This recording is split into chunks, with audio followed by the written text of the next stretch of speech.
Recibimos en este momento con mucho gusto a todas las redes sociales. Estamos transmitiendo en vivo a más de 55 naciones en este momento vía internet, live stream a través de YouTube. Pueden ver ustedes las conferencias también y nos da mucho gusto que tengamos tantas visitas y que tanta gente en la época en la que estamos viviendo esté interesada únicamente en lo que es la verdad contenida en las Sagradas Escrituras.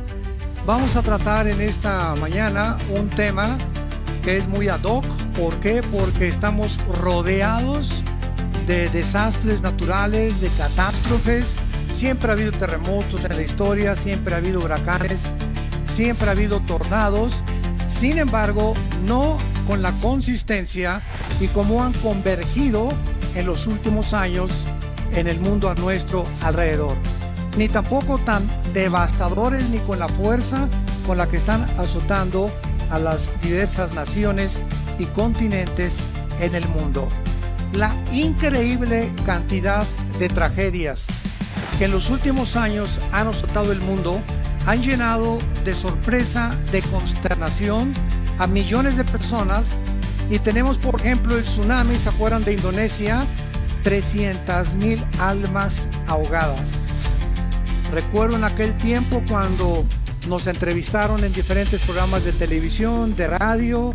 Oiga, ¿qué nos contesta usted o por qué Dios permitió en el tsunami de Indonesia que murieran casi el 45% menores de 12 años de edad? ¿Hay respuestas en la Biblia? Claro que las hay y es lo que vamos a abordar. El ataque a las Torres Gemelas en el año 2001, en septiembre, 3,000 personas muertas, quemadas, sepultadas bajo cientos de toneladas de escombros, cuando dos aviones que estaban tripulados por 19 terroristas árabes fueron y las dirigieron como misiles en contra de estas dos torres. El huracán Katrina en 2005, ¿verdad? En Nueva Orleans, que casi acaba y arrasa con el puerto de Nueva Orleans. El terremoto de Chile, casi de los últimos que acaban de ver, que movió la inclinación del eje de la Tierra. Esto es impresionante, nunca había sucedido.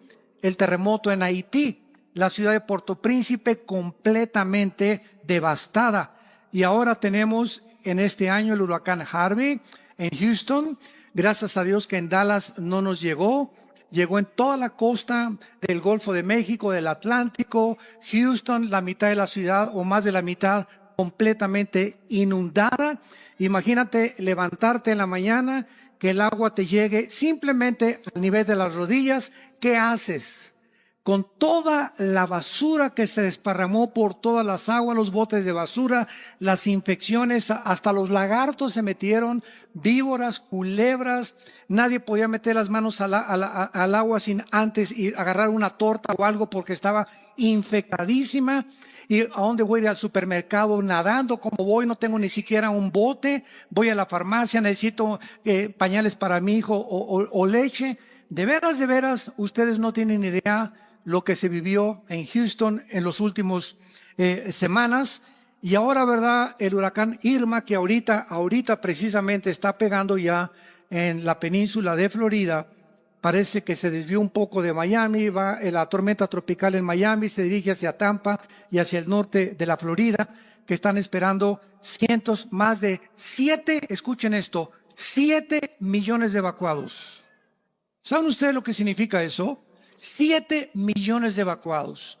Tenemos una persona que nos habló, que nos dijo que simplemente de Miami a Orlando, que no es un viaje como de 45 minutos, hizo 24 horas manejando.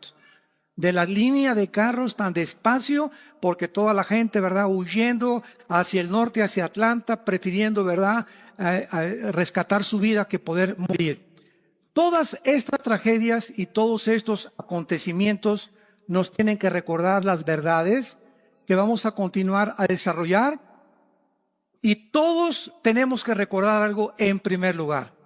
La Biblia dice en Hebreos 9:27 que todos estamos sentenciados a muerte, porque es necesario que todos nosotros muramos, así está escrito, inmediatamente después de que tú mueras y de que yo muera, viene el juicio. No hay transmigración de las almas, no hay reencarnación, no hay purgatorio, no hay un lugar intermedio. En el momento que tú mueras, en la forma que tú mueras, cuando tú mueras y a donde tú mueras, inmediatamente te enfrentas con Dios, como juez o como tu Salvador. Este mundo, ¿verdad?, es completamente temporal y frágil. Ahora bien, si tenemos en cuenta que todos tenemos que morir, fíjense cómo cambia la perspectiva cuando venimos a la Biblia que cuando estamos lejos de Dios. Si tenemos en cuenta que todos tenemos que morir, cuando mueren 50 personas juntas en un avionazo, cuando mueren 15,000 personas juntas en un terremoto, o cuando mueren 200,000 personas como en Indonesia juntas por la inundación, se le llama tragedia. No se le llama tragedia cuando morimos individualmente. Todas esas personas en Indonesia, en las Torres Gemelas, las que murieron en Houston, las que van a morir por los huracanes, todos teníamos que morir de alguna forma. Pero en el momento que es algo que nos rodea, le llamamos una tragedia. Porque todos quisiéramos morir en una cama, con una enfermera guapa, con aire acondicionado, con un plasma de televisión ahí en tu cama, y que dijeras: adiós mundo cruel, ya nunca te veré. Sin embargo, no es así. Entonces tenemos que recordar que la forma como tú y yo vamos a morir no depende de nosotros. Ya sea un avionazo en la panza de un tiburón, un ladrillazo de un terremoto que te cae en la cabeza, un accidente de tránsito, una bala perdida, un asesinato, cáncer, enfermedades, todos tenemos algún día que morir. Así que no nos espantemos cuando las personas mueren. No nos tome por sorpresa, porque no puedes tú evitar que ninguna persona viva eternamente. Esta realidad es inevitable porque muchas personas acusan a Dios por la forma como muchos seres humanos mueren. Ahí no tenían por qué morir en ese avionazo. No tenían por qué morir el 45% de los niños en Indonesia que murieron con el tsunami. ¿Sabes una cosa? Cuando yo me puse a investigar acerca de las costumbres en Indonesia, y de esos 45% de niños que murieron menores de 12 años de edad, la muerte, escúchame, la muerte de esos niños fue un acto de misericordia de Dios. Si esos niños hubieran quedado vivos, hubieran sido educados en la brujería, en la prostitución, en el tráfico humano y en todas las desgracias que en esa zona del Asia se siguen practicando. Así que Dios en su misericordia se llevó a todos esos niños, porque la Biblia enseña que de ellos es el reino de Dios. No, pero hay muchas personas que quieren que esos niños lleguen y sigan sufriendo, y llegan a los 30 años y que sufran, y que se casen, y que se divorcien, y que lleguen a los 50 años y que experimenten con el cáncer. ¿Cuántos de nosotros no quisiéramos eso? Ahora, ¿qué cosa es mejor? ¿Morir joven o vivir muchos años? Si es con Cristo, dice Filipenses 1:21 el apóstol Pablo, el morir es ganancia. Y si el vivir, si quedarme en la vida es Cristo, es mucho mejor. Pero así somos nosotros, ¿verdad? Como hay personas que me han hablado, oiga, mi hermano, hoy por mi abuelita allá en la Cruz Roja, estamos todos deshechos. ¿Qué edad tiene tu abuelita? 95 años. Pues déjenla que se pinte ya. Hermanos, por favor, oren. Oye, espérame tantito, la pobre señora ya se tenía que ir. Es más, se tardó. Bueno, dichosos los que llegan con salud de esa edad, ¿verdad? Pero queremos que se quede. ¿Para qué quieres que se quede tu abuelita aquí, verdad? Si ella es cristiana, gloria a Dios, va a ser libre. El cuerpo es una prisión. No vengan a orar por ella, pero ¿para qué vamos a orar por ella? Para que se quede 5 años, hasta los 10, 100 años de edad. Que ya no puede ni caminar la pobrecita, que ya no puede ni ver la pobrecita. Para eso quieres que se quede tu abuelita, simplemente porque la quieres tener como tú. La muerte para el cristiano es ganancia. Escapamos, dice la Biblia, bienaventurados los que mueren en el Señor, porque han descansado de sus obras. Entonces vamos a ver claramente por qué ocurren estas tragedias. Número 1, veamos la perspectiva de Dios. Isaías 55, versículos 8 y 9. Porque mis pensamientos, dice Dios, no son vuestros pensamientos. Dice Dios, yo no pienso como tú piensas, Pancho, Carmelita, astrofísico, físico, ateo, escéptico y agnóstico. Yo no pienso como ustedes. Mis pensamientos son muchísimo más altos que la forma como tú ves el mundo, la perspectiva que tú tienes de la muerte, la perspectiva que tú tienes de la vida, la forma como tú ves las tragedias. Entonces, la razón por la cual mis pensamientos son más altos que los tuyos es precisamente una de las razones por las cuales la mayor parte de los ateos, en los 40 años que tengo de compartir el mensaje de la Biblia, he tenido más de 45, 50 ataques y enfrentamientos y debates frente a frente en el radio, en la televisión, con ateos. Y durante el siglo XX, me acuerdo en los 90s, 80s, que fue la cúspide del siglo XX del ateísmo, el 90% de los ateos que hemos debatido durante toda nuestra vida, el 90% de los ateos son personas amargadas contra Dios. Que algo les pasó en su vida, que se enojaron contra Dios porque no pudieron encontrar una respuesta. Y como Dios no les contestó porque no sanó a mi hermano, y cuando yo era joven, dice que era cristiano, iba a la iglesia y le oré por mi mamacita y mi mamacita se murió, pues ahora ya no creo en Dios. Qué terrible que el hecho de no entender a una deidad y la forma como Él opera en el mundo llegue a los seres humanos a la conclusión de decir, pues es que yo puedo ser más sabio que tú, Dios, y yo si fuera tú, yo no haría lo que estás haciendo, ni permitiría las cosas que estás haciendo, pero papá, tú no eres Dios, ni yo soy Dios tampoco. Entonces, siguiendo una lógica elemental y asumiendo que Dios es un Dios todopoderoso y que si existe forzosamente, imagínate nada más, somos chapulines comparados con Él.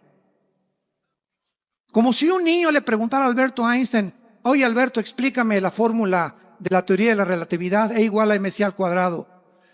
La energía igual a la masa por la velocidad de la luz al cuadrado. ¿Qué le diría Alberto Einstein al niño chamaco con cabeza de ostión? Tienes 3 años, 4 años, aunque te la explique no lo vas a entender, porque tienes que pasar aritmética, cuadrados, resta, multiplicación, logaritmos, cálculo integral, álgebra, matemáticas cuánticas, y entonces cuando evolucione tu mente, no es de que tengas una mente, la mía, la diferencia entre mi mente y tu mente, chamaquito, es que yo estoy más desarrollado que tú. Necesitas más años para comprender. Pues así son las cosas espirituales también. Con la mente de chapulín que tenemos, queremos entender a una deidad superior a nosotros y pedirle cuentas. Y la Biblia le llama soberbia, soberbia intelectual. Cuando miramos la vida desde la perspectiva de la eternidad, lo que a nosotros nos puede parecer, síganme con mucho cuidado, lo que a nosotros nos puede parecer como tragedias, muchas cosas realmente a los ojos de Dios no lo son. Veamos un ejemplo, el más grande de toda la historia humana, la muerte de Jesucristo. Cristo, cuando estaba colgado y con sus manos abiertas en la cruz, ahí abajo de la cruz había 2 grupos de personas principalmente. Un grupo se llamaban los religiosos. Otro grupo, los griegos, los intelectuales de esa época. Ante los ojos de los religiosos, el hecho que ese hombre colgara en la cruz era una maldición. Porque en el libro de la Torá, en el libro de Deuteronomio, en el Antiguo Testamento, está escrito, maldito el que muere colgado en un madero. Entonces, los fariseos chocaron y vieron que eso decía la ley y la experiencia decía otra cosa. No, es que a los ojos de la ley, tú eres maldito. Tú no puedes ser nuestro Mesías. Era una locura para ellos ni siquiera considerar que la muerte de Cristo era para la salvación de los seres humanos. Y los griegos, por el otro lado, al ver a Cristo colgado en la cruz, de acuerdo a la filosofía griega que dominó 150 años en el siglo de oro antes de Jesucristo, los dioses de Neptuno y los dioses de Zeus y los dioses, los titanes de los griegos, era imposible que en toda la mitología griega pudiera existir ninguna historia en la que un padre o un dios tratara de matar a su hijo o no rescatar a su hijo cuando estuviera sufriendo de manos de los humanos. Entonces Dios, en su infinita sabiduría, nos dice en la primera carta a los Corintios, y este pasaje fue uno de los pasajes que me ayudaron a mí a convertir mi alma a Cristo antes de que yo mismo era ateo, fui ateo antes de ser cristiano. Y a mí me confundían todas estas cosas, lo mismo que a muchas personas que nos escuchan. Dice en 1 Corintios capítulo 1, versículo 21 en adelante: porque ya que en la sabiduría de Dios, el mundo no conoció a Dios mediante la sabiduría, agradó a Dios salvar a los creyentes por la locura de la predicación. Porque los judíos piden señales, piden milagros, y los griegos buscan sabiduría. Pero nosotros predicamos a Cristo crucificado, para los judíos ciertamente tropezadero, y para los gentiles locura, mas para los llamados, judíos como griegos, Cristo poder de Dios y sabiduría de Dios. Porque lo insensato de Dios es más sabio que los hombres, y lo débil de Dios es más fuerte que los hombres. Vemos nosotros que la muerte de Cristo fue una acción que Dios determinó, que Dios escogió de una forma voluntaria para enloquecer la sabiduría de los seres humanos. Lo hizo a propósito. Entonces, ante los ojos humanos, ese hombre colgado en la cruz era una tragedia. ¿Cómo es posible que las espinas y la sangre, que Dios, si Él es el Hijo de Dios, ¿por qué su Padre dice que su Padre es Dios? ¿Por qué no lo arrebata? ¿Por qué lo dejó que sufriera tanto?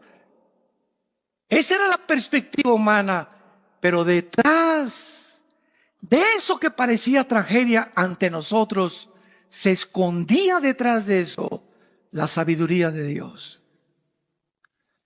Se escondía la mente de Dios. Se escondía el plan más grande de toda la redención humana. Porque Dios escoge lo insensato para nosotros, para tratar de enloquecer nuestra propia sabiduría y nuestra forma de pensar. Porque ningún ser humano, como acabamos de leer, a través de la investigación científica o de un análisis intelectual o clínico o filosófico, nunca un ser humano podría llegar a conocer a Dios. Dios tuvo que bajar del cielo hace 2000 años en la persona de su Hijo Jesucristo. Y Jesucristo tuvo que venir a revelarnos al Padre. Él lo dijo en Mateo 11, nadie conoce a Dios más que el Hijo, y a quien el Hijo lo quiera revelar. Así que el mensaje es el siguiente: cualquier persona que nos escucha que quiera conocer a Dios, nunca lo vas a conocer si antes no conoces a su Hijo. Es Cristo el que reveló al Padre. Es Cristo el que actuó bajo el Padre. Es Cristo el que hacía los milagros a través del Padre. Él vino a revelar al Padre. Y el que agrada al Hijo y conoce al Hijo, comienza a conocer quién es Dios, quién es el Padre. Así que no lo vas a conocer en flor de loto en Chapultepec, ni a través del yoga, ni a través de las filosofías orientales, ni a través de Buda, ni de Confucio, ni de Hare Krishna, ni del Dalai Lama, ni de Mahatma Gandhi. La única persona que ha existido en la historia, que ha bajado del cielo, que ha muerto en una cruz, ha sido enterrado, sepultado y resucitado a los 3 días, se llama Jesús.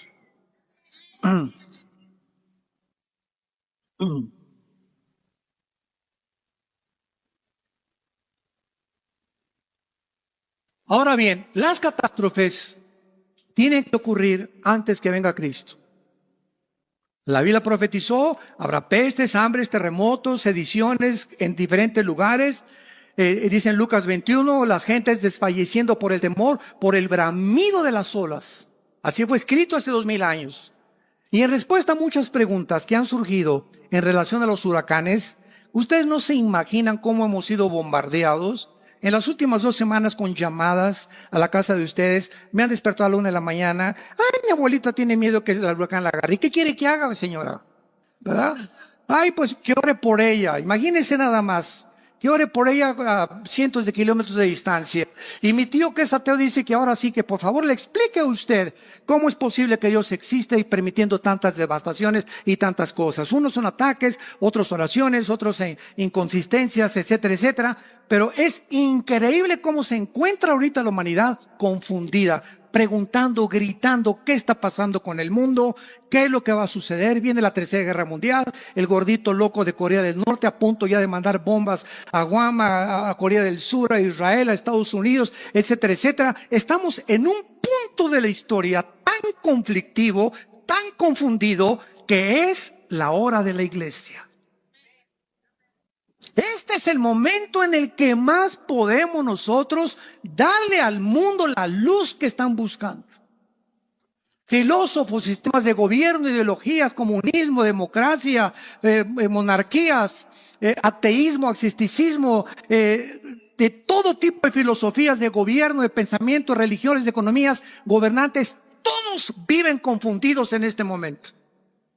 Ya no saben qué sistema es mejor de gobierno, qué ideología es la mejor, cuál es la mejor religión, cuál es el mejor Dios. Ahora ya viene la corriente famosa que la Isla profetizó, donde se va a levantar un líder religioso en el mundo que se llama el ecumenismo, tratando de unir. Vamos a unirnos, vengan para acá los budistas, vengan para acá los del Islam. Todos estamos adorando a un Dios con diferentes nombres. Un momentito, por favor, Jesús, María y José y el burrito que los acompaña.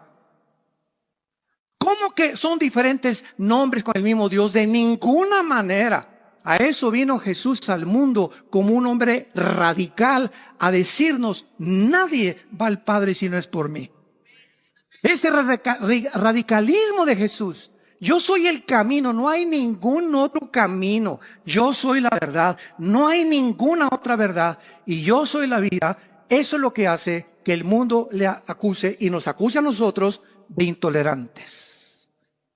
Siempre que he tenido yo debates con rabinos, con budistas, con musulmanes, es que usted es intolerante. Usted nada más Jesús. Así es porque lo dijo. Yo soy la resurrección y la vida.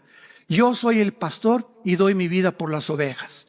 Ni tu Buda, ni Mahoma, ni Mahatma Gandhi, ni el Dalai Lama, ni Hare Krishna, ni nadie ha dado su vida y ha dicho, voy a morir a los 3 días y voy a resucitar. Entonces nos estamos en un tiempo en el mundo en el que tenemos ya para poder tener respuestas. Todos tenemos que morir, ya lo vimos, y la pregunta no es si vas a morir, porque ese es un hecho, esa es una verdad. La pregunta es, ¿estás tú preparado para el día que Dios te llame a encontrarte con Él como juez o como salvador?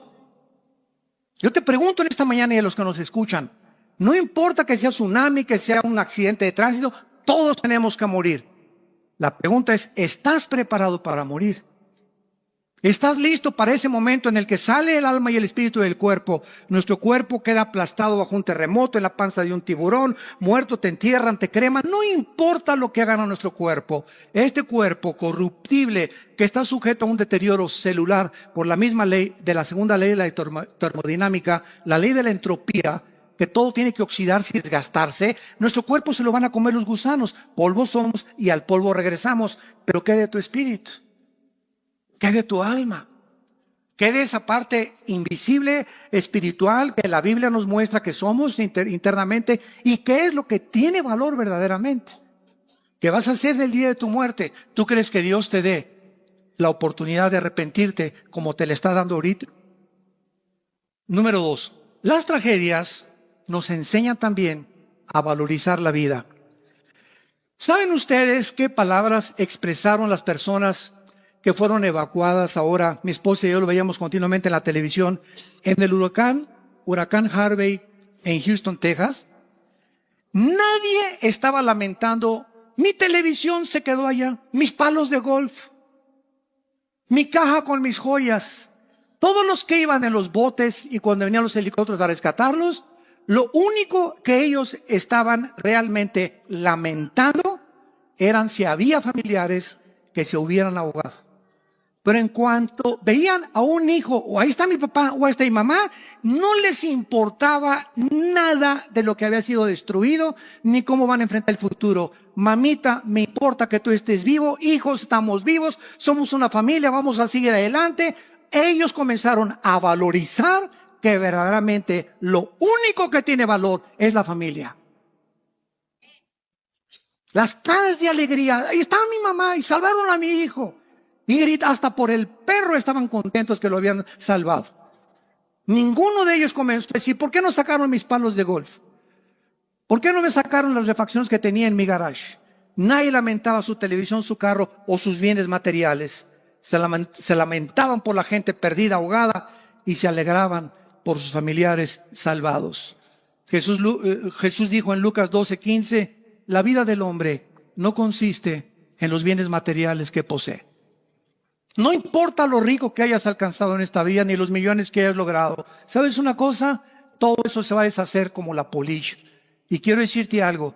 Dios ha ido advirtiendo lo siguiente. Dios no está en contra de los ricos. 1 Timoteo capítulo 6:17. No les dice que vendan todo. Les dice que no es el dinero el pecado, sino el amor a lo que tienen. Que no guarden de más. Entonces, recordamos 2008. La bolsa de valores cae 777 puntos. 62 billonarios, no millonarios, billonarios se suicidaron. Oiga, pero si tenían, no millones, billones, pero no los tenían debajo de la almohada ni el colchón. Todo ese dinero que tú crees que los ven los millonarios, lo tienen invertido. O bienes raíces, propiedades o en acciones. Y se desploman las acciones y se quedan completamente en la ruina. Y como todo su corazón y toda su motivación era el dinero, mientras tuvieran ese dinero, dormían a gusto, desaparece donde tenían puesto su corazón en una fábrica de ídolos. Y cuando el ídolo se derrumba, ellos ya no quieren seguir viviendo. ¡Qué tristeza! Dios deshace como polilla, dice en los Salmos, lo más apreciado del hombre. Todas esas personas en Houston, ¿cuándo se imaginaron que de la noche a la mañana, se iban a quedar con los chones con que salieron de su casa? Y no fue eso todo el susto, escuchen esto. Descubrieron días después que las compañías de seguros no aseguran casas por inundación para acabarla de amolar. La compañía de seguros no hay pólizas, y si tú la quieres comprar te cuesta muchísimo más. Está garantizado contra incendios, un árbol que le caga el techo, una explosión de gas dentro de la casa, pero no por inundación. Así que miles de personas ahora en Houston y en Miami se van a quedar sin casa y van a comenzar de ceros su propia vida. Perdieron sus pasaportes, perdieron sus identificaciones, su seguro social, perdieron todo absolutamente de la noche a la mañana. ¿Estás tú preparado para alguna tragedia de estas? Enfrentarla con la paz que sobrepasa todo entendimiento y decirle, el Señor Dios dio, el Señor Dios quitó, sea bendito el nombre de Jehová. Como lo hizo un hombre en la Biblia llamado Job, cuando de la noche a la mañana perdió sus propiedades, su ganado, sus hijos, y para acabarle a amolar, le dejó la esposa. Y lo digo de amolar, ¿verdad? No porque sea malo estar casado, simplemente porque la esposa comenzó a maldecir a Dios. Y comenzó a maldecirlo a Job también. O sea, le dejó la última espina todavía a Job. Pero lo más lindo, ¿verdad? Es que vemos que al final del libro tienen el doble de hijos, le deja la misma esposa, le trajo a Miss Universo y fue un hombre felizmente murió felizmente. Entonces, las tragedias nos enseñan a valorizar la vida. Además, las tragedias unen a toda clase de personas. Los salvavidas, cuando vino ahora el huracán en Houston, no le decían a los que estaban flotando, ahogando, ¿eres del PRI o del PAN? ¿Eres blanco o eres negro? ¿Tienes feria o no tienes feria? ¿Tienes plata o no tienes plata? ¿Verdad? Ni de esas cosas. El rescate no era para los ricos, ni para los pobres, ni para los blancos, ni para el partido. Ahí nos damos cuentas de qué forma en las tragedias no hay color de piel, no hay partidos políticos, no hay ideologías, no hay nada. Todos somos seres humanos, creados a la imagen y la semejanza de Dios.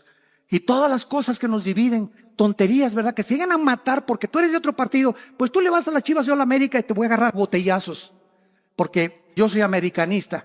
Y si sale el camión de la UNAM, de los Pumas, y sale otro camión, le rompen los cristales y lo voltean porque le ganaron a los Pumas. Qué increíble es el ser humano y de cómo las pasiones combaten dentro de nosotros por minimidades, por tonterías. Y finalmente encontramos también, ¿verdad?, que el mundo no va a funcionar nunca sin Dios. Un desastre como este huracán nos recuerda que este mundo no funciona, pero el próximo sí lo hará. Y ese fue el sentimiento de todos los santos a través de la Biblia. Dice en Hebreos 11, versículo 13, conforme a la fe, murieron todos estos, tanto los mártires como los no mártires, sin haber recibido lo prometido, sino mirándolo de lejos, creyéndolo, saludándolo y confesando que eran extranjeros, peregrinos sobre la tierra, porque los que esto dicen claramente dan a entender que buscan una patria. Pues si hubieran estado pensando en aquella de donde salieron, ciertamente tenían tiempo de volver, pero anhelaban una mejor, esto es celestial, por lo cual Dios no se avergüenza de llamarse Dios de ellos, porque les ha preparado una ciudad. Todos estos hombres que han muerto atrás de nosotros, desde el siglo XX hasta atrás, y que han seguido a Jesucristo, nunca consideraron que esta vida era eterna. Todos aceptaron la perspectiva: soy peregrino en este mundo, mi vida va a pasar así. Los que ya pasamos del 5º piso lo sabemos. Así pasa la vida, pero así. Vemos los nietos, los hijos y nos damos cuenta qué rápido envejecemos. Y comienzas a valorar qué es lo más importante para la vida. Y nos damos cuenta la vanidad, la vaciedad, la falta de propósito y de sentido que la mayor parte de los seres humanos tienen. Todos luchan. ¿Qué vas a estudiar? Una carrera donde pueda haber más feria. ¿Y de quién eres compadre? De mi compadre el diputado, que me va a ayudar a conseguir un puesto para poder seguir robando. ¿Y qué es lo que anhelas en la vida? Hacer dinero. Ser como Steve Jobs y fundar una opción como Apple. Y ganar dinero por acá o ser un músico conocido. Y ya cuando alcanzas esto, van a ustedes a concluir como están concluyendo las estrellas de televisión y de cine del siglo XXI. Y lo digo porque es público. Entrevistaron hace poco a Madonna y le preguntaron que qué pensaba ella que pasaba ya de los 50 años de edad. Y contestó: sufro de pensar que en el momento que ya no tenga público, ¿qué voy a hacer? Porque mi adrenalina y la forma en la que me sostiene es el público, y sin público yo me moriría. ¿Qué hace un gobernante cuando fue presidente de la República y sale? ¿Ahora qué sigue? ¿Qué sigue? ¿Cuál es el monte a escalar? ¿Cuál es el monte a escalar cuando Elvis Presley descubrió, verdad, de que la vida era fatua, con millones de seguidores, con mujeres, y comienza a drogarse? Michael Jackson y todos los artistas, deportistas, boxeadores, políticos, que llegan a los 40, 45, 50, alcanzaste lo que querías, ¿y después qué? Sigues vacío internamente, te das cuenta que te falta algo, porque no hay nada, como dijo Jesús a la mujer samaritana: de esa agua volverás a tener sed, pero el agua que yo te doy será una fuente que salte para ti en vida eterna. El hombre es vano en su forma de vivir. Siempre el dinero y el show y por aquí y el fashion y esto y el otro. Y siempre estamos pensando, nuestras cabezas tan llenas, y de repente, sin que te des cuenta, ¡pum!, llega la muerte. Todos tus planes, todos tus pensamientos, todas tus ambiciones, como el vapor, ¡pum!, se desvanecen y estás delante del trono de Dios. ¿Qué hiciste con tu vida, hijo? Carlitos, Pancho, Carmelita, Lupita, ¿qué hiciste con tu vida? Pues nada. Y esta es la forma en la que la Biblia nos advierte que algún día tenemos que entregar cuentas a Dios. Ahora, muy bien, veamos ahora clásicamente la muerte de los niños. La Biblia nos enseña que todos los menores de edad, cuando mueren por no ser responsables de sus acciones, ellos están cubiertos por la sangre de Jesucristo. Síganme con mucho cuidado. La inocencia de Adán no se compara con la inocencia de un niño después del nacimiento, de la raza humana. La inocencia de Adán era una inocencia sin culpa legal. En otras palabras, Adán no fue creado y traía en su pasado culpa que expiar. Nació sin absolutamente nada en la que Dios no le podía decir, pues tengo que pagar por ti, y etcétera, etcétera, porque él no había pecado. Pero de Adán a nuestros días, todos los niños que nacen inocentes, pero con una culpa de por medio. Porque todos nacimos en pecado. En pecado nos engendró nuestra madre, Salmo 51. Hemos todos nacidos alejados y destituidos de la gloria de Dios. Pero esa culpa con la que nacieron los niños, la Iglesia romana le llama el pecado original. Y cuando los bautizan, ellos enseñan, cosa que no está en la Biblia, que se les borre el pecado original. No importa cómo se porten después, hayan sido borrachos, parranderos y jugadores, ellos ya desde niños ya tienen el pecado original por el bautismo, ¿verdad? Esto es una barbaridad a la luz de la Biblia. Entonces, ese pecado original, que es el con el cual nacimos, al adquirir conciencia, los niños, 7, 8 años de edad, comienzan a adquirir responsabilidad de los padres para que les den el plan de la salvación, y a esa edad rescatarlos de esa culpa para que no crezcan en su adolescencia con ella, que crezcan con Cristo a los 7, 8, 9 años de edad, tal vez ya hasta muchos antes, y poder comenzar a encaminarlos en caminos que conducen a la justicia, la santidad y la verdad de Dios. Qué grande responsabilidad ser padre de familia, qué enorme responsabilidad. Ahora, la muerte para el cristiano, ¿verdad?, es muy diferente. No importa cómo muramos, no importa las tragedias que atravesemos, la Biblia nos llena de esperanza. Por ejemplo, el Salmo 116, apúntalo, porque te puede servir para las personas que mueren y leérselo. Dice el Salmo 116, versículo 15, estimada es a los ojos de Jehová la muerte de sus santos. Cuando un cristiano muere, Dios y los ángeles dicen, alabío, alabao, alabim bomba, ya viene, ra, ra, ra. Y aquí, ay, ¿para qué te lo llevaste? Porque el instinto de sobrevivencia nos hace actuar de esa manera. Nosotros queremos que todos, ¿verdad?, nuestros seres queridos se queden hasta los 80, hasta los 100, hasta que con nosotros.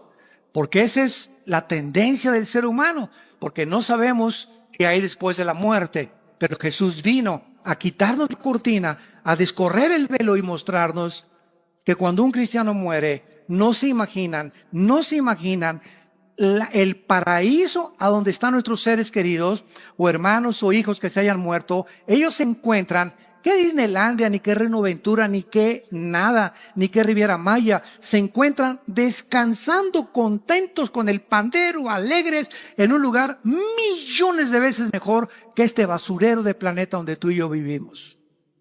Pero queremos que regresen y se queden con aquí. Hay hermanos que también han dicho, hermano, ayúdame a resucitar al muertito. Es cristiano, sí, déjenlo, ¿para qué se va a dar un susto si regresa? Imagínense nada más, ¿no? Es que Cristo dijo que resucitar, espérame un tantito, lo hizo para demostrar su deidad. Pero ¿para qué quieres que resucite? ¿Para qué quieres que regrese de basurero? Está mucho mejor en el otro mundo que vive. Pero así somos los seres humanos. Dice la Biblia en Hebreos capítulo 14, versículo 32, lo mismo acerca de la muerte para los cristianos. Proverbios 14, 32. Por su maldad será lanzado el impío, mas el justo en su muerte tiene esperanza. No hay ninguna esperanza para el que muera y nos esté escuchando ahorita sin Cristo. Si tú mueres en este momento que escuchas este mensaje, hoy en la tarde, o tal vez dicen que vienen terremotos más grandes a México, te cae un ladrillo de la chimenea en tu cuarto y no amaneces mañana y no te volvemos a ver. Tú mueres sin Cristo, no lo digo yo, lo dice este libro que se llama la Biblia. Tú vas a ser condenado eternamente, lejos de la presencia de Dios. Y cuando estés en la otra vida, siempre recordarás que Dios te habló a tu corazón en esta mañana. Y yo estoy seguro que cuántos de ustedes, y hay cantidad de millones de personas que ahorita no están escuchando, que Dios les está hablando por última vez. Que ya no va a tratar Dios con tu vida. Te ha hablado muchas veces, pero por tu corazón endurecido amontonas ira para el día del juicio justo de Dios.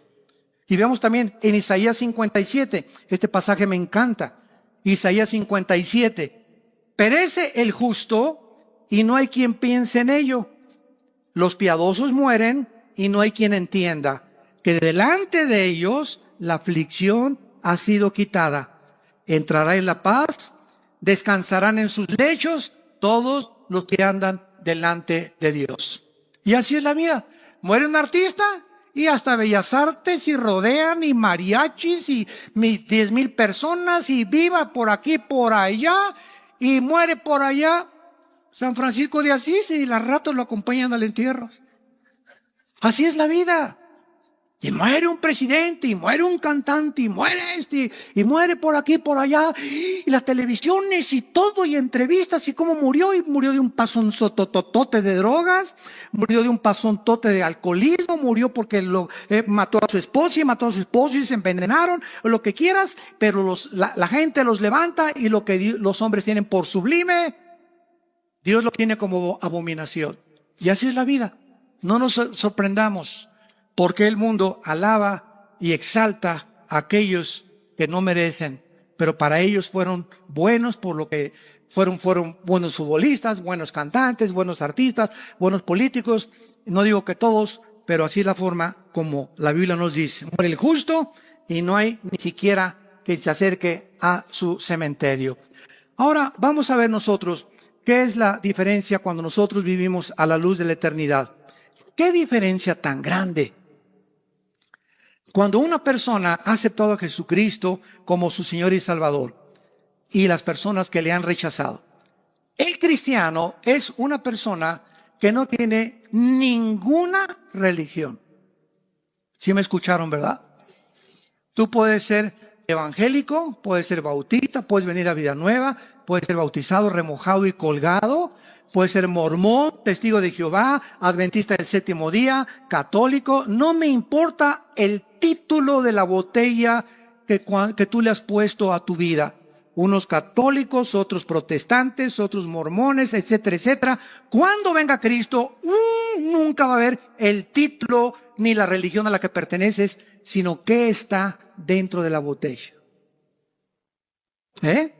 Así que no importa el título que, pues yo no soy católico, pues porque me bautizaron y crecí en un lugar católico. ¿Sabes una cosa? Tú puedes ser católico e irte al infierno.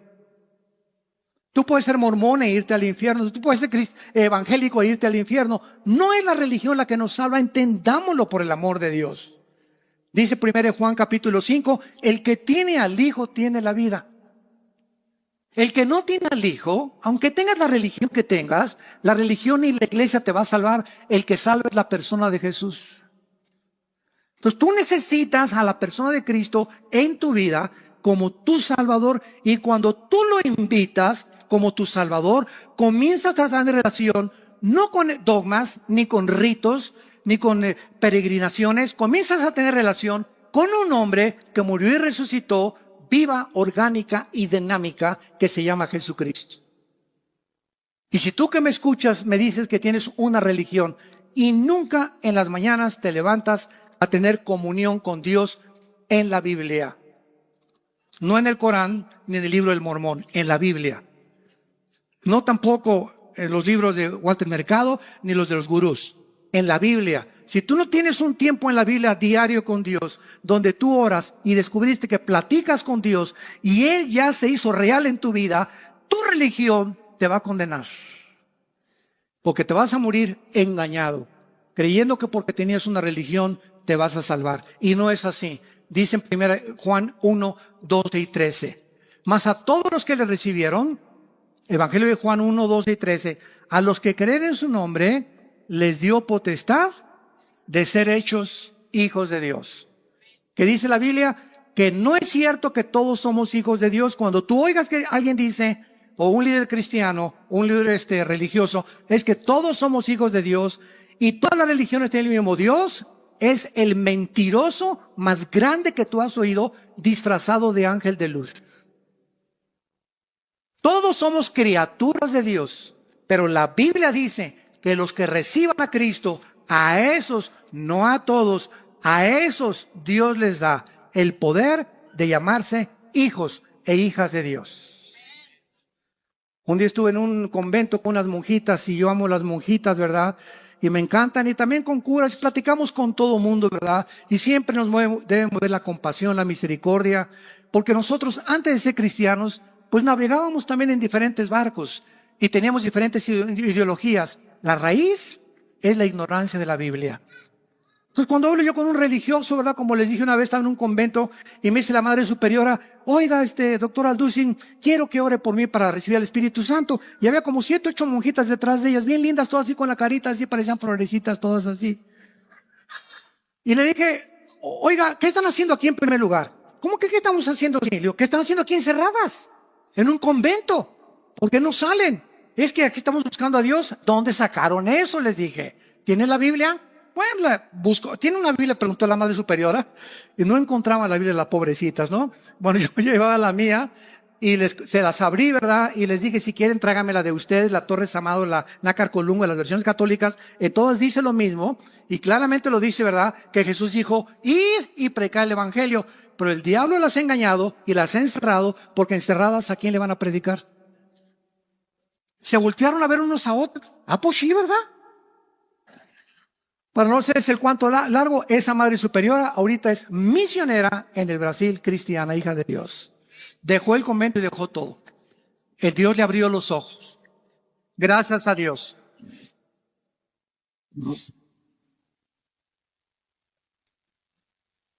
Jesús profetizó a sus discípulos que vendrían estos tiempos, aumentaría en el mundo las guerras, el hambre, el odio, la falta de amor, la deshumanización y la falta de afecto natural.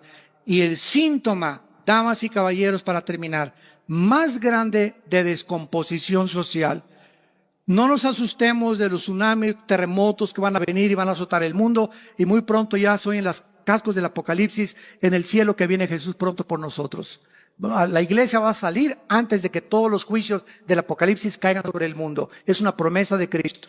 Asustémonos de la descomposición social de los matrimonios. El matrimonio es la institución más santa y más sagrada que Dios estableció.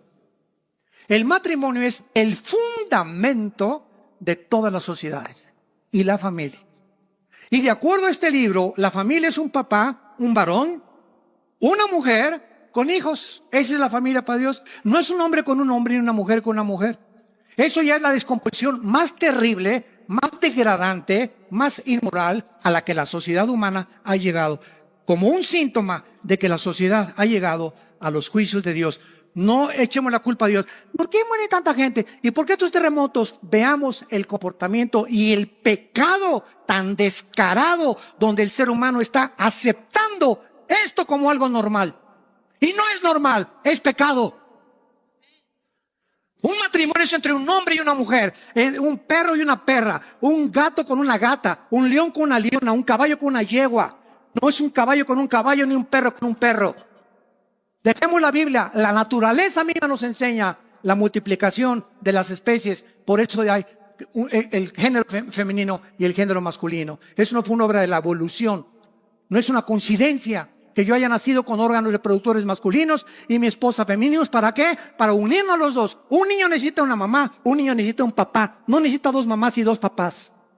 Un niño que crezca sin un papá pierde la imagen masculina. Y de acuerdo a estas estadísticas, casi el 60% del homosexualismo es de personas que nacieron en matriarcados, donde en el lugar es la mamá la que manda y el papá está borrado completamente. Y el hijo se identifica con la mamá porque el niño necesita la identidad de un padre. El niño necesita la identidad de una madre. Pero hemos llegado a este grado en el mundo de la sociedad y por eso los juicios de Dios están como nunca van a venir. Porque nos estamos descomponiendo, entendámoslo, nos estamos descomponiendo. Estamos pensando que la economía y esto y que es la moral a lo que Dios le da importancia en la Biblia. Tú tienes en esta tarde la oportunidad de arrepentirte de tu vida, de ayudar que te cambie el Espíritu Santo. Cristo vino para transformar nuestras vidas, para darnos paz, para darnos dirección, para abrir nuestro entendimiento y entender por qué nací, cuál es mi propósito en el peregrinaje. Vamos de pasada por este mundo. Nos está esperando un mundo muchísimo mejor. Vengamos a la cruz en esta tarde. Ven a la cruz y tus pecados, si fueren negros como el carbón, como la blanca lana, vendrán a ser. Porque Dios muestra su amor para con nosotros, en que siendo un pecadores, Cristo murió por nosotros. En otras palabras, el mensaje de la Biblia no es: mira, deja la borrachera, deja tu amante, deja tu homosexualismo para que Dios te acepte. Ese no es el mensaje de la Biblia. Ese es el mensaje de las religiones. Esa es la gracia. Es lo que hace diferente el mensaje de este libro a las demás religiones. El mensaje de la Biblia dice: ven cómo estás. Eres homosexual, ven a la cruz. Cristo murió por ti, por los pecadores. No vino por los buenos. Eres borracho, parrandero y jugador. Eres un adúltero. Eres adicto a la pornografía. Ven a la cruz, así como estás. Y si tus pecados fueron negros, mataste a 30 personas, abortaste a 50 niños, ven así como estás, con esa culpa que te está destrozando, y la sangre de Cristo nos limpia de toda maldad. Es el mensaje de la cruz. Vengan como están. Ven cómo estás. No digas: es que yo quiero primero cambiar. Es que nunca lo vas a hacer. Si así fuera, si hubiera alguna fuerza en nosotros que nos pudiera proporcionar la paz y que pudiéramos cambiar, no hubiera muerto Cristo en la cruz. Pero Él murió precisamente por nuestra debilidad, por nuestra incapacidad de vivir para Dios. Ese es el mensaje de la cruz. Si no fuera así, entonces la muerte de Cristo fue un desperdicio. Tenemos que entender este mensaje y compartir este mensaje. Dios nos acepta así como estamos. Yo cuando vine a Cristo era un pobre en el suelo, sin destino, ateo, borracho, experimentando con algunas drogas, con un odio tremendo contra el mundo entero, retando al cristiano, retando a todo mundo, contra toda autoridad, ¿verdad? Me decepcioné del comunismo, me decepcioné de los gurús, etcétera, etcétera, de los Hare Krishna. Ya no sabía qué hacer con mi vida, intenté quitarme la vida 2 veces. Y en ese sentido, mi hermano Alejandro, que lo conocen ustedes, que es pastor de esta iglesia, fue el que me abrió la Biblia y me dijo: ven a Cristo, no te invito a una religión, ven a Cristo, dale la oportunidad. Le has dado oportunidad a Buda, metiste a Buda tú, metiste el programa de Buda, metiste el programa del Maharashi, metiste a Walter Mercado, metiste a los brujos, metiste a los astrólogos, metiste a Bertrand Russell, a Nietzsche. Abre la puerta ahora al programa, al software de Dios. Es gratis, me dijo, dale la oportunidad. Porque no le das la oportunidad. Lo vi muy lógico, muy convincente. Caí de rodillas y le dije: a Jesús, si tú eres el Hijo de Dios, aquí estoy. Yo no te prometo, yo no puedo cambiar nada en mi vida. Vengo a abrazar tu cruz para que tengas misericordia de mi pecador. Ese es el mensaje que Dios te comparte en esta tarde. Ven a la cruz, arrepiéntete de tus pecados y dile ahí desde tu lugar en este momento, así con tu rostro inclinado: Señor mío y Dios mío, te pido perdón por mis pecados. Te pido perdón por mi vida pasada, porque no he hecho lo que es agradable delante de tus ojos. Y he descubierto esta mañana que tampoco puedo yo cambiar. Mis pecados son más grandes que mi fuerza de voluntad. Por naturaleza nací pecador y amo el pecado. Y ahora he comprendido, al oír el mensaje de la Biblia, que en esa cruz tú tomaste mi lugar con todos mis pecados que en este momento tengo, y a tu Hijo lo castigaste en mi lugar. En lugar de condenarme, condenaste a tu Hijo. En lugar de esa ira que me tenías reservada, esa ira la descargaste sobre tu Hijo. A tu Hijo Jesucristo no lo perdonaste para perdonarme a mí en esta mañana. Oh, qué grande amor, oh Dios, has tenido para tu siervo y para tu sierva. Qué grande amor, Jesús, has desplegado con tus manos extendidas en esa cruz. Te invito en este instante a que entres a mi vida como mi Señor y mi Salvador. Oh Dios, con tu sangre preciosa, lávame.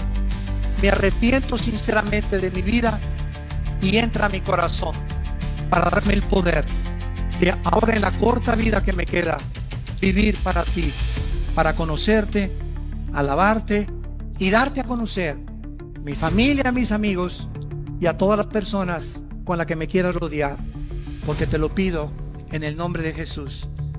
Amén.